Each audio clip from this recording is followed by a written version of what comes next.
So, mga biyahe, wala tayong biyahe, kaya magkukuking muna tayo. Tinola, so, ito, taba ng manok. Siyempre, yung gagamitin natin mantika. Di mawala yung sayote. Sibuyas, bawang, luya, at ang chicken roll. Di mawala ang meat dish or ingredients, ang manok. So, yun, mix na natin yung mantika na yan. Let's go. Madami ng mantika ng manok. Wala ng manok. Kaya natin yung bawang natin na guys. Nakakakuking. Walang biyahe, cooking. Let's go. Bawang naman tayo. Ay, sibuyas naman tayo, mga guys. Mix na natin. Luya naman, syempre, sama-sama natin yan. Lagyan natin yung manok. Lagyan natin yung manok.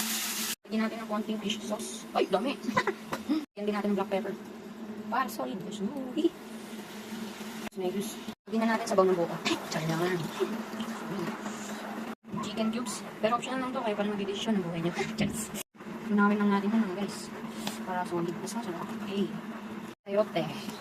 Talabatin lang natin yan, guys. Okay na yan. Natikman ko na rin. So, sarap na.